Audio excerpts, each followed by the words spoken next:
Yo, what's up, guys? M here, hitting you up with a new video. Lilith just released the Esper balance adjustments in version 3.17. I saw there are like a lot of changes. I wanted to go through with you together. So the first balance adjustment is to Cecilia. Interesting. So we have before and after. So they only changed Cecilia's second skill, which was when killed for the first time, revives and heals all form. Yeah, that's a revive mechanic. 50% of targets max HP, Ascension all allies plus 50% HP. Changed to active, so it's an active skill right now. Revives and heals all fallen allies. Healing. 15% of allies max HP, grants them plus 30% AP. Each revived ally extends this ability's cooldown by 1 turn. Grants all allies shield for 1 turn, shield strength 50% of allies max HP, grants all allies plus 20% AP. This ability's cooldown is not affected by any methods. Ascension. If this ability is not in cooldown, when Isis dies, it will be automatically cast. So basically what they did is, it does the exact same thing as before, but what they did is they made it so that when your allies are dead, you can even activate the skill while Cecilia is alive, which is good, and it has a cooldown, so you potentially can use the revive more often or in very specific situations. So I like the change. It's a small change, but it's a good change. Then we have Sienna. Skill free change. Blah blah blah. I know what she did. Sienna gains an additional turn, max cooldown 6. Attacks all enemies, damage it's the same, clears the enemy's AP. Upon successful clearing, instead of a 60% chance of inflicting stun, it's a 100% chance now. Grants an additional turn, same max cooldown, reduced to 5. So what they did is they increased the chance of stunning and reduced the cooldown. In my opinion, a good change. We will see if that makes Sienna more usable for PvE or PvE content, but I like the 100% chance to stun and the 1 cooldown decrease. Then we got Sally, her skill 2 change, dispels all ally debuffs, redistributes HP evenly across all enemies, grants all allies attack up for 2 turns. Now she does dispels all blah, the same, blah blah blah, grants attack up and recovery to all allies for 2 turns. So she got the recovery so that she also heals not only with her S3 but with her S2, makes her a better heal, which is good in my opinion. And then we have a change to Gabby. So her skill 1 changed. So what does it do now? Attacks one enemy 2 times. So it's a multi-hit now. Total damage 140% attack, each speed, blah blah blah, extra damage is blah blah blah. So what they did is they just basically changed Gab to a multi-hitter for skill 1, so that she's more usable in Fafnir than her skill 3. Attacks all enemy 3 times. Each hit inflicts attack down for 2 turns, grants death up to all allies for 2 turns, grants all allies immunity for 2 turns. So, as I just mentioned, they just made Gabby a multi-hitter, so she works better for Fafnir. That's the basic change for Gab, especially with the rituals changes they're working on right now. So, like with Fafnir, you want to use wind units against Faf instead of Inferno or flow units. So that's a nice change. So they actually kept in mind, okay, how can we improve the ritual miracles with the units we have? And that's a good change. It doesn't really change anything about Gab, but it does make her better for Fafnir. And also with the multi-hit on skill 3, you have a higher chance on inflicting death down, for the attack down. Then we have Brewster. So they changed his passive skill. Assist when an ally attacks, the next attack restores HP, healing 10% of damage dealt while attacking against AP based on the number of reload stacks, AP plus 6%. After assist when an ally attacks, next attack transfers 1 debuff to the enemy and restores Brewster's HP. Healing 10% of damage dealt when attacking, gains AP based on the number of... So what they did is, additionally, they added that his attack can transfer 1 debuff to the enemy. But the question is has the debuff to be on Brewster or any other unit? But overall, it's a buff and makes him more usable for, I'd say, I mean, he's used in Sentinel anyways, but it makes him stronger in Sentinel, and it makes him useful for APEP with the poison stacks and so on. So that's a good change. Then we have Clara. They changed her skill 1. Attacks 1 enemy. So it's a single hit instead of... So first it's attacks 1 enemy 2 times, total damage 110%. Each hit heals the ally with the lowest HP percentage, healing 5% of Clara's max HP. Attack 1 enemy heals 2 allies, healing 5% of Clara's max HP, prioritizes allies with the lowest HP percentages. So instead of the multi-hit with skill 1, they changed it to a single target hit. And it now heals 2 allies at the same time. So what if there's only one unit which is not on full HP? Does he get like a double healing? We have to test that, but overall it sounds to me like a buff.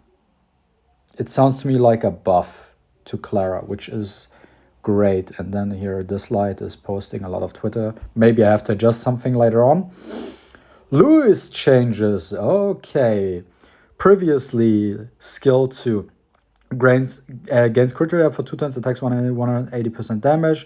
Upon triggering, gets additional turn. Gains crit rate up, attacks 1 enemy. Inflicts sear for 2 turns upon triggering again. Okay, so he got a sear debuff, which is great. So you, after using ability, so skill 2, you follow up with skill 3 and you automatically deal more damage because of the sear debuff, but you have to land the sear debuff before. Skill 3 attacks 103 times, 260 every 10% of max HP that the enemy loses, damage plus 4%. All ability cooldowns minus 1 turn upon killing an enemy. After the change, for every 10% of the enemy max HP lost, damage 4%. Ascension. When killing a target, all ability cooldowns minus 1 turn. Then gains invincibility for 1 turn. Oh, that's great.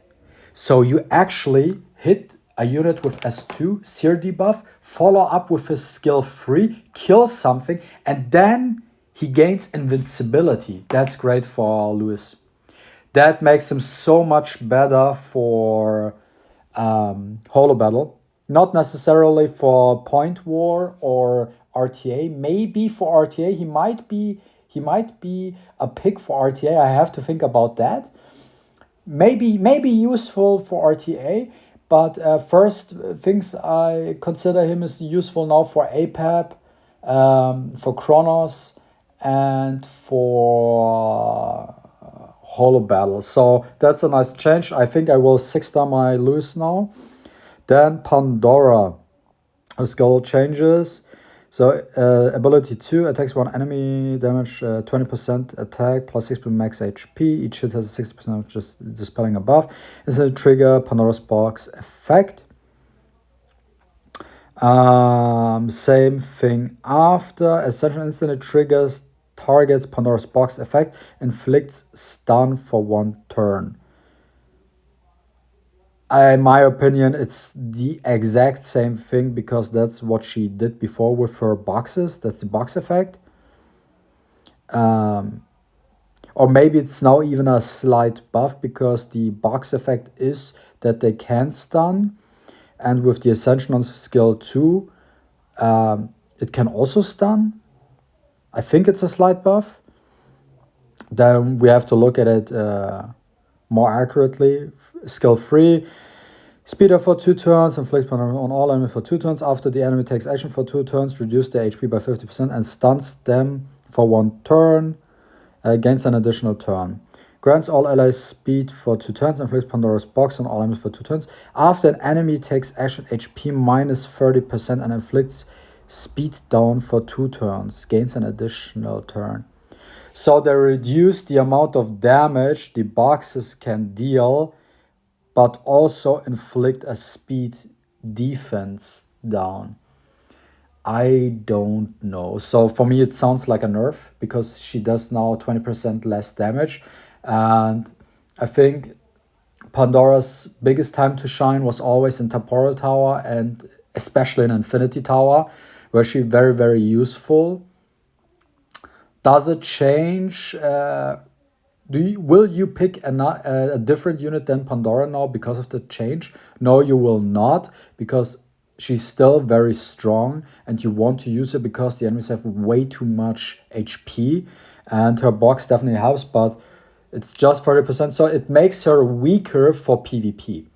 For Holo Battle, for Point War, for RTA, it makes her weaker.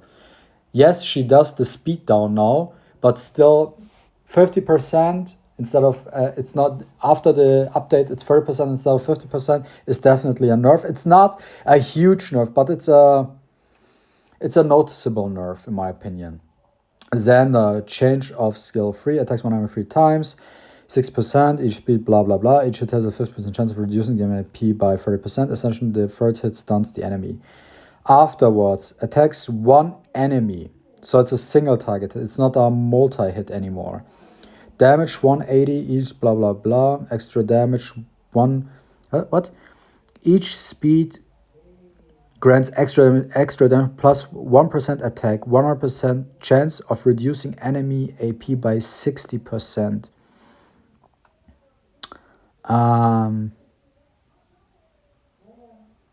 So it's basically the same thing, in my opinion. It's literally the same thing, but I know why they did that. That change does not affect Xander at all. The only thing it does now is make Xander more useful for APAP. They are doing what I see a pattern right now. They are doing ritual miracle adjustments. So with Xander not doing a multi-hit on a skill 3 and doing a single target hit, you don't trigger APAP's passive as often as before. So overall, in my opinion, not a bad change. If it's the same, if he deals the same amount of damage as before, it's perfectly fine. If it's just 1 hit, at the end of the day, it just improves your APAP team with Xander. Then we got Dahlia, skill 2 change. Okay. Attacks 1 enemy, damage 50%, 7 speed 2 down. If enemy is already afflicted, speed down inflicts freeze. 50% chance of inflicting freeze for 1 turn on targets with speed down. Okay, they nerfed Dahlia's S2. Instead, they reduced the cooldown from 2 turns to 3 turns and only made her freeze a 50% chance. That's definitely a nerf. Does it affect her that much? Maybe a little bit, but it's not that big of a deal in my opinion. I mean, it hurts a little bit in Sentinel where you try to hit the speed down. I'd say for Infinity Tower, for Temporal Tower, it's a little bit worse now. For PvP, it's kinda a good change, so you do not get stun locked by Dahlia all the time. Then let's look at Xiaoyan as a dragon. All his skills got changed. Great thing. Xiaoyan was absolutely useless. Is a good early game unit. It's a great mid game unit, and it's an awful end game unit. The only time you use Xiaoyan is for Chronos and Fafnir if you have insanely good units. And if you have insanely good relics and the units to back it up, so you can clear Chronos 16 and Fafnir 16 in like 20 seconds. That's the only use for him. So let's see. So basically, for Xiaoyan before, it's the only thing he did was dealing damage. Let's see what he's doing now. Skill 1 attacks them, blah blah blah, gains speed up for 2 turns. That's great. So he self buffs himself with speed up for 2 turns. That's great. Good addition. Second skill, attacks one enemy 3 times, damage per hit 70%, inflicts speed down for 2 turns. After attacking, extends stealth by 1 turn. So he's debuffing now with speed debuff. While in stealth, damage 30% up. Dealing damage deals 10% of the target's HP. Now he steals AP. And Ascension starts the battle with stealth for 1 turn. Okay. Then skill 3, attacks one enemy 4 times, damage per hit 60%. Each hit has a 50% chance of inflicting minus 20% AP. If this AP reduction is triggered, gains stealth for 1 turn. So you want him with enough accuracy. So he starts the battle, he's in stealth mode, you use S3. He reduces the AP, still is in stealth mode, and then you follow up with S2. So basically he's a AP down, speed up machine, which is great. I think it's a good move, but it might be negligible. We have to see how he performs in Fafnir with the change, because you cannot, I don't know, can you AP manipulate Fafnir with this new change? We have to see. Next unit is Lin Hathor.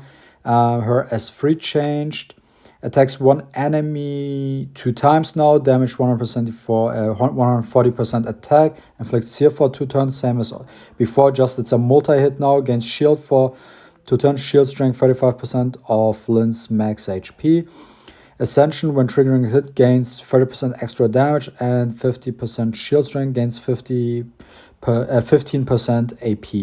So it's a slight buff. They made her so that after she uses her S3, she gains a little bit of AP, and they made her S3 a multi-hit for Fafnir. Alexa, a lot of changes for Alexa as well. So her first skill was 50% chance of inflicting miss rate up for 2 turns. Now it's 70% chance, a slight buff to her skill 1. Then her second skill, here's all eyes that are affected with Kiss of the Nightingale, was before. Here's all eyes affected, blah, blah, blah. It's the same thing. Ascension, all of the target's ability cooldown minus 1 turn. After Ascension, dispels 1 debuff from all allies. Successfully dispelling at least 1 debuff will heal all allies, healing 20% of target's max HP. So they changed it, instead of a cooldown minus 1, she dispels debuffs and heals her allies. Good change, in my opinion. She didn't make a lot of sense before. Ability 3, before it was the Kiss debuff to 1 ally. When the ally takes a hit, they reflect 75% damage back to the attacker. Afterwards, when this ally takes a hit, they will reflect 75% damage back to their attacker. Dispel 1 debuff from this ally at the beginning of their turn. Grants this when this, okay, dispel 1 debuff from this ally at the beginning. So as long as they have the Kiss of the Nightingale buff, they will get one of the debuffs removed every turn. So for 2 turns or 3 turns. Doesn't sound too bad. I think also nice changes, but will Alexa be relevant? I don't know, we will see. Meredith changes. So her skill 1 got changed, so she was 70% chance of inflicting poison for 2 turns. And now it's attacks 1 enemy 3 times, multi-hit, so Fafnir change, 45% chance of dispelling 1 buff. So instead of inflicting poison, she's now dispelling 1 buff. Skill 3, attacks 1 enemy, reduces their max HP by 30% up to 50 for Meredith, who heals all allies. Healing, 25% of damage dealt. Now she does. Attacks 1 enemy, reduces their max HP, blah, blah, blah, blah. If the target's HP is greater than 80%, this ability cooldown minus 1 turn. Interesting. Heals all allies. Healing, 25% of damage dealt. Grants all allies speed up for 2 turns. Ascension grants all allies with 80% HP or above recovery for 2 turns. So it makes her more reliable healer. Then also she has a multi-hit on skill 1. As I just said, it's Fafnir. Makes her a better healing unit overall. Definitely, because she has def up, crit resist, she has speed up, she has the heal. Might as well, you guys want to start building your Meredith now. Joza got changed. Oh boy, what does Joza do now? That infamous boy who no one really uses at all. Before he did Death Dawn, you have a 60% chance for 2 turns. Now it dispels 1 debuff from the caster. So he self-cleanses with his S1? So he self-cleanses with S1? Maybe. I don't know if that's a good change. We will see. Ability 2 gains 1 stack of Bull Rage per hit taken. Each stack increases base def by 10% and base resist by 5%, max 10 stacks. It grants an additional turn upon gaining 10 stacks. Okay. Now afterwards, while Bull Rage is active, attacks will inflict deceased for 2 turns. Cannot be resisted. Ascension gains 1 stack of Bull Rage. I see what they did with Joza because they said APEP self heals if APEP has no heal block on it. So Joza is your auto pick for the heal block for APEP. And then skill 3, before it was 80%, inflicts taunt for 2 turns. If Joza has 10 stacks, damage up 50%. Joza recovers HP healing. Each bull stack restores 5%. Afterwards, all bull stacks are consumed. Bull rate plus 10 base def, blah. Gains 5 stacks of bull rage. So immediately has more stacks. Attacks 1 enemy. Damage 30% plus 190% defense. So they gave, it's a good change because they give Joza the identity of a defense unit. So you basically want to build him. I have to check his values and how much damage output he can do, but you want to build him like defense, crit damage, defense, or HP, crit damage, defense, or speed, crit damage, defense, or speed, defense, whatever. Inflicts defense for 2 turns. Great thing. Bull Rage gains basic def plus 10%, resist when afflicted with a non-incapacitation debuff, 50% chance of consuming 1 Bull Rage stack to resist this. When inflicted with a non-incapacitation debuff, so maybe like Death Break or Speed Down or whatever, 50% chance of consuming to resist this debuff. Oh, nice. So he's a resist machine. Yeah, Joza's the new APEP unit. Just build Joza if you have troubles with APEP. Then Laura, skill 2 adjustment. After an ally takes action, grants them shield for 1 turn, shield, healing, essential when ally's shield is broken for 30% chance of counterattacking. Afterwards, after an ally grants shield for 1 turn, shield strength, 10% of Laura's max HP. So they buffed the shield. When an ally's shield is broken or dispel, 50% chance of counterattack. So they slightly buffed skill 2, stronger shield and higher chance of counterattacking. Skill 3. Grants all allies crit resist shield for 2 turns, shield 25% of allies max HP. If the ally already has a shield strength plus 25%.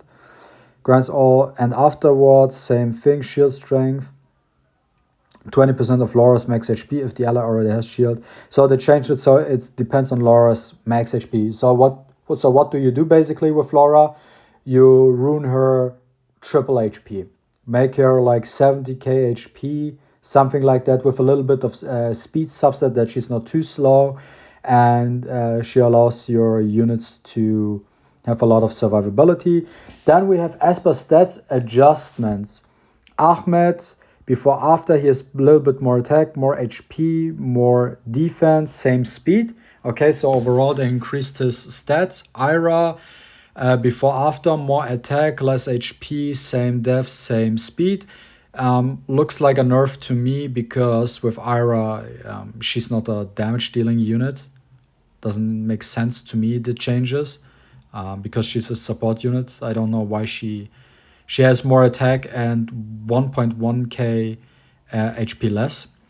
height changes. So, negligible buff to his attack stat, 1.6k less HP, and 80 more def, same speed. Yeah, it's about the same, I would say. Nothing too crazy, doesn't change a lot. It just decreases his HP, which could be troublesome for a couple of people who have trouble. Then Louis changes.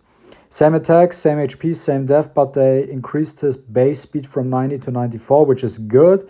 I think it's still not enough. They should have done it like to 97 or so, because he's used for Fafnir. Then all the adjustments, less attack, same HP, more defense, more speed, 2 more speed, so they buffed Ollie.